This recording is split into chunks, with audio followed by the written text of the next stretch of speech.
Olá pessoal, sejam bem-vindos a mais uma aula de fisiologia.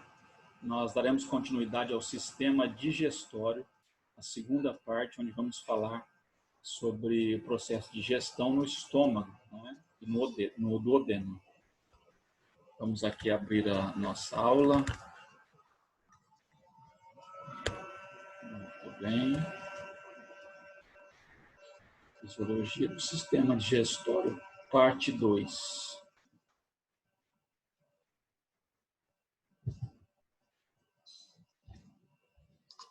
Nós temos aqui uma imagem do estômago, né, com as suas divisões. Cárdia, essa região inicial, né, que tem esse nome devido às proximidades com o coração. Aqui o fundo do estômago, o corpo e a região pilórica, que faz a divisão do estômago com o duodeno. Nós temos o esfíncter pilórico. Então, o alimento chega pelo esôfago, né, passa por essa região do cárdia e preenche o estômago. Após o processamento do alimento aqui no estômago, ele vai para o duodeno. Então, o estômago ele tem essa função de armazenar o alimento, misturar o alimento com o suco gástrico, dissolver os alimentos e transformar o alimento em quimo. O que é o quimo? É uma forma líquida, né, esbranquiçada. Então, ele transforma os alimentos aqui numa forma, numa pasta líquida, né, esbranquiçada, uma substância aí um pouco pastosa, né? Então, no estômago nós temos aí a ação das pepsinas. As pepsinas, elas digerem as proteínas, mas elas não são produzidas diretamente, essas pepsinas, porque senão elas iriam digerir o estômago também. Então, elas são produzidas também na forma inativa de pepsinogênio. Então, o pepsinogênio ele é produzido, né, pelas células parietais aí do estômago, e assim que ele entra em contato com o conteúdo ácido, porque existe a liberação de ácido clorídrico por essas células do estômago também, nós vamos ter ali uma conversão da pepsina em pepsinogênio, do pepsinogênio em pepsina. Não ao contrário, o pepsinogênio é convertido em pepsina. Então, aqui nós temos o estômago, né? Uma erosão da mucosa que forra a parede interna do estômago. Também pode aparecer úlceras no duodeno. E a extensão pode variar, né? Pode ser pequenininha, do tamanho da cabeça de um alfinete, ou ter vários centímetros. Então, são lesões que podem ser pequenas ou grandes aqui na mucosa estomacal. Aqui nós estamos vendo como que erodiu uma região do estômago. Então, causa vários sintomas, né? Pode ter várias causas aí, inclusive nervosa, né? A úlcera nervosa, uma alteração psicossomática aí, pode aumentar essa secreção de ácido no estômago, causar alterações, inflamações, uso também de anti-inflamatórios não esteroidais, né, podem causar inflamação nessas regiões e produzirem aí úlceras, né?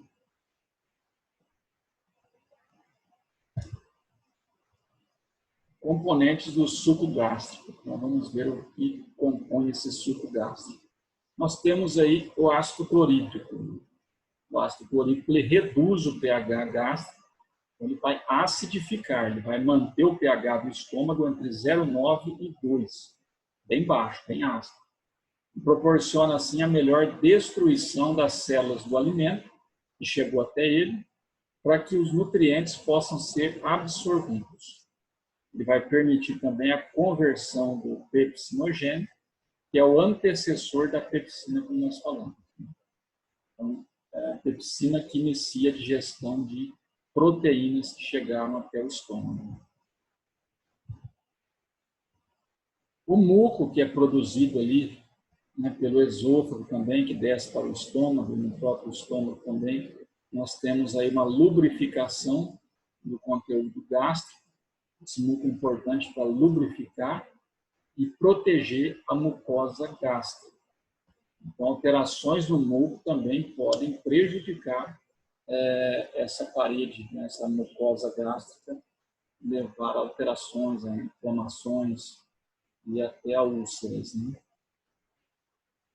Fator intrínseco. O que é o fator intrínseco? É uma glicoproteína produzida pelas células parietais do estômago e é importante para a absorção da vitamina B12. Então, lá no ilho terminal do intestino delgado, vai haver a absorção da vitamina B12.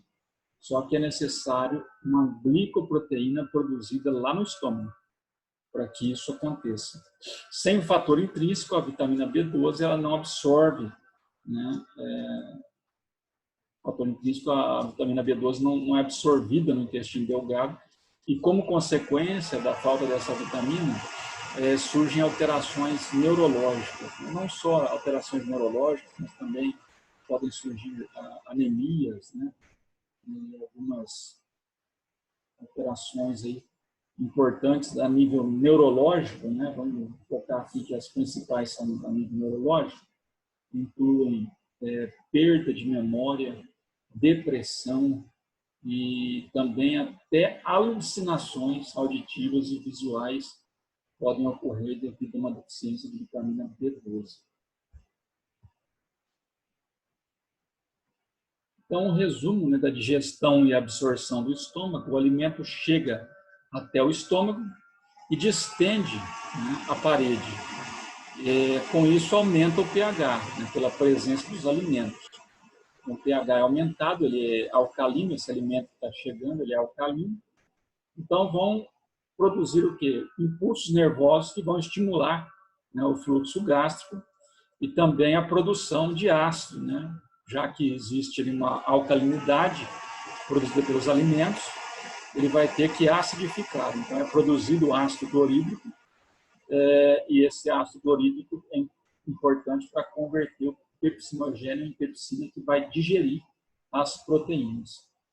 Então, o início dessas ondas, né, de mistura, né, movimentos peristálticos ondulares suaves, vão fazendo esse processo de digestão no estômago, produzindo o quimo, e no final você tem o esvaziamento gástrico, quando o alimento passa do estômago para o duodeno.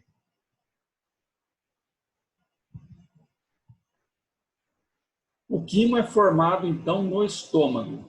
Quando o bolo alimentar chega ao estômago, ele vai sofrer a ação do suco gástrico, que é uma substância rica em ácido clorídrico. O ácido é importante, pois mantém o pH em torno de 2, sendo ideal para converter esse tipo de pepsinogênio em pepsina, uma enzima encontrada no suco gástrico que atua quebrando as moléculas de proteínas em peptídeos. Então, a pepsina vai converter proteínas em peptídeos ali no estômago, né? Além de também destruir micro-organismos patogênicos. Então, se chegou algum micro-organismo ali, ele vai ser destruído pela presença desse conteúdo ácido, né?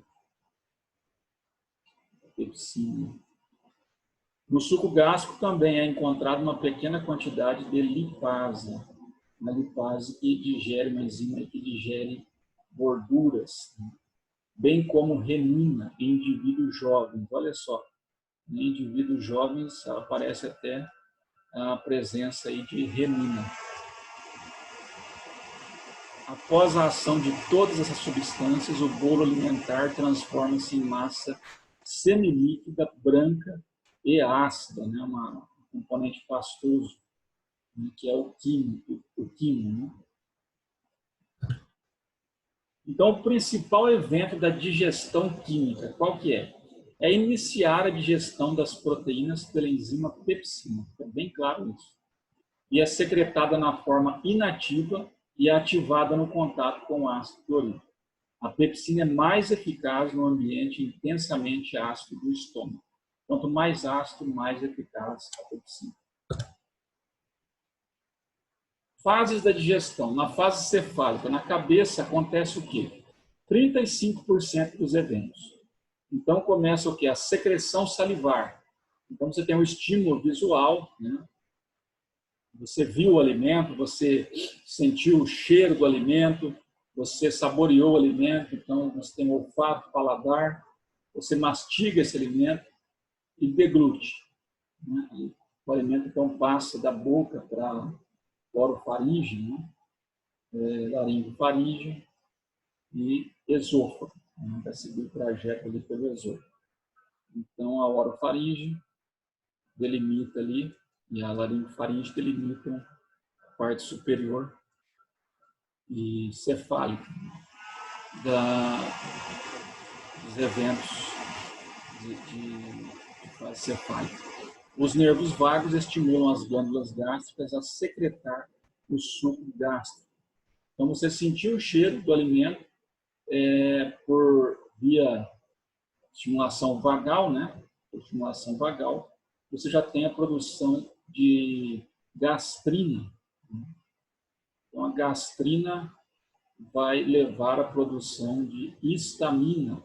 E a histamina também secreta, né? Vai estimular as células a secretarem o ácido clorídrico. Então, as células epiteliais do estômago são impermeáveis à maioria dos materiais, de modo que ocorre pouca absorção. Então, não tem muita absorção no estômago como existe no duodeno, né? E no intestino grosso. Nós temos, então, aí a absorção de moléculas simples, né? Então, ele pode absorver o que no estômago? A água, íons e ácidos graxos de cadeia curta podem ser absorvidos, fármacos, né? Medicamentos podem ser absorvidos pela mucosa do estômago, né? As células epiteliais, e também o álcool, né? Então, muito cuidado com bebida alcoólica, ela já começa a ser absorvida no estômago, não precisa nem chegar no duodeno.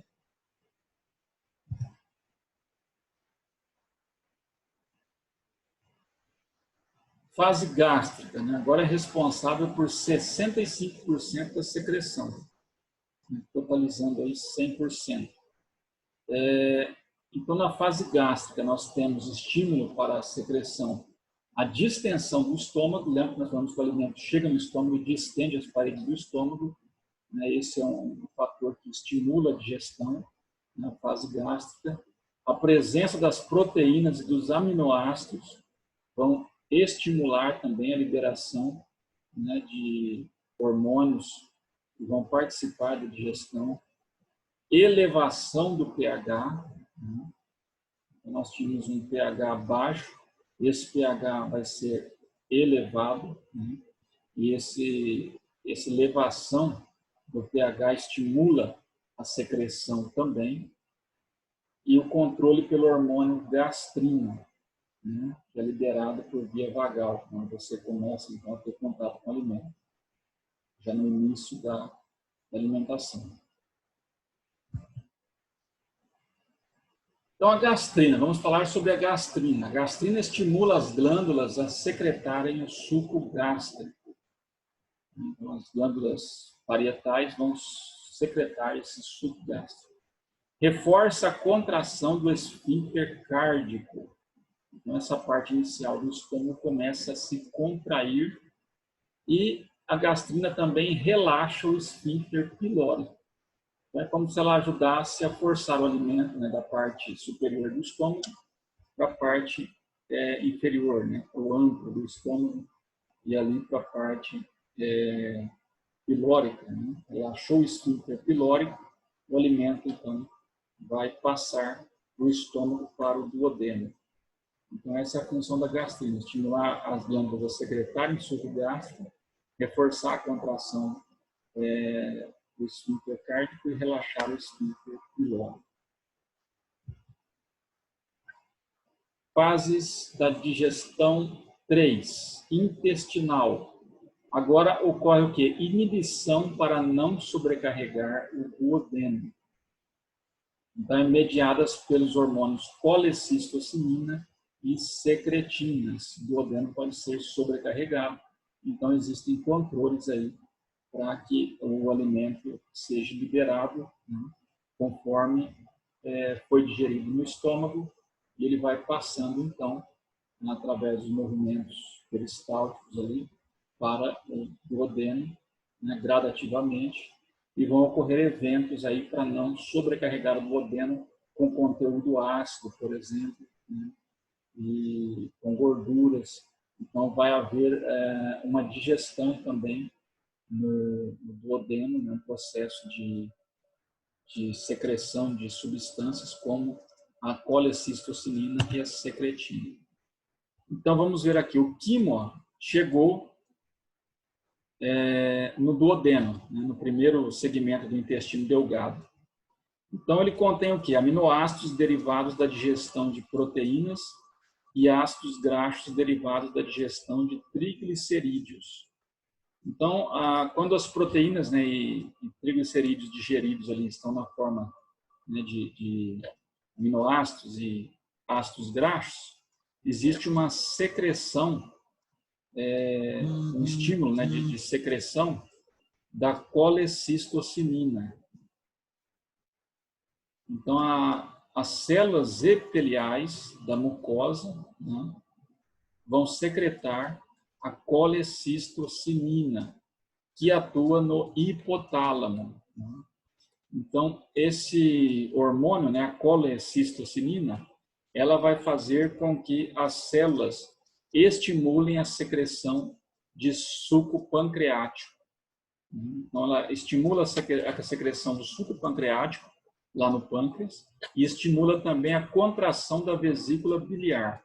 Então, essa é a função da colecistossimina: estimular a contração da vesícula e estimular a secreção do suco pancreático no pâncreas. E a secretina? Quando o quimo entrou no duodeno, agora ele também estimula a liberação de secretina. Assim que o quimo entra no duodeno, ele estimula a secretina. Por quê? Porque ele é ácido. Então, essa acidez vai estimular a secretina. Já a presença de aminoácidos, né, e ácidos graxos estimula a produção da colecistossimina. Então, o mecanismo, né, é diferente. Um precisa do conteúdo ácido ali para poder estimular a secretina, né, e o outro mecanismo precisa da presença de aminoácidos e ácidos graxos para estimular a colecistossimina. Então, aqui, a secretina é estimulada então, pelo quimoácido, né? E ela vai fazer o quê? Ela vai estimular o fluxo de suco pancreático, que é rico em íons de bicarbonato, HCO3. Né? Então, agora a secretina estimula a produção de liberação de HCO3, de íons bicarbonato, né? Que vai ser usado para quê? Para tamponar o quimoácido. Então, chegou um conteúdo ácido no duodeno, ele tem que ser tamponado. Quem faz o tamponamento? O bicarbonato vindo do pâncreas através da liberação de secretina, né? Foi estimulado pela liberação de secretina. Então, ele vai seguir para o duodeno, né? Agora tamponado, foi equilibrado, essa acidez foi equilibrada graças ao tamponamento feito por bicarbonato. Então, a regulação neural agora do trato gastrointestinal, como que é feita? Como que o sistema nervoso age? Né? Nós temos aí o sistema nervoso autônomo, o sistema simpático, ele promove relaxamento da musculatura da parede do trato gastrointestinal. Então, o sistema nervoso simpático relaxa a musculatura, faz a contração dos esfíncteres e estimula a secreção salivar. Alguns eventos do sistema simpático na digestão. E o parasimpático? O parasimpático vai fazer a contração da musculatura da parede do trato gastrointestinal e o relaxamento dos esfíncteres. Então, ele contrai musculatura, relaxa esfíncter. Estimula a secreção salivar também, gástrica e mais pancreática, né? Então, nós temos aí secreção salivar, gástrica e pancreática sendo estimulada pelo parasimpático. O simpático faz a secreção salivar, estimula a secreção salivar. Então, alguns eventos aqui do sistema nervoso autônomo, simpático e parasimpático, né, sendo atuando aqui na digestão. Pâncreas, né? O suco pancreático, ele é um líquido claro, incolor, que consiste principalmente em água, alguns sais, bicarbonato de sódio e enzimas. Então, o pâncreas é um órgão que participa aí da digestão, né? E ele vai, então, liberar água, sais, bicarbonato e enzimas. Os íons de bicarbonato dão ao suco pancreático um pH levemente alcalino, que inativa a pepsina do estômago. Então, veio aquele conteúdo ácido do estômago, ele é inativado, né? Ele contém pepsina, já é inativado ali pelo suco pancreático. E vai criar o ambiente correto para a atividade enzimática do intestino delgado. Então, a atividade enzimática ela é beneficiada por esse ambiente levemente alcalino. As enzimas que digerem proteínas são produzidas na forma inativa. Olha só. Porque se fossem liberadas na forma ativa, elas digeririam o próprio duodeno, né? Então, ocorreria a autodigestão. E não é para digerir o duodeno, é para digerir o conteúdo que está dentro dele. Então, elas são liberadas na forma inativa. E são ativadas por outra enzima. Que outra enzima que é essa? A enteroquinase. Então, a enteroquinase ativa, né, as enzimas que digerem as proteínas no duodeno. Então, no suco pancreático, nós temos aí um componente enzimático. Quais são essas enzimas? As amilases, né, que participam da digestão dos carboidratos, a tripsina, que digere as proteínas, as lipases, que vão digerir os lipídios, e as proteases, que vão digerir as proteínas. O componente aquoso contém água e eletrólitos, né, água e íons, e é rico em bicarbonato HCO3, que neutraliza a acidez do químico. Muito bem, chegamos ao final da nossa aula. Existe uma atividade para vocês ali também, colocada no portal.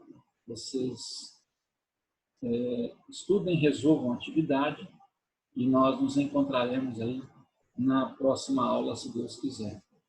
Fiquem com Deus e até a próxima, pessoal.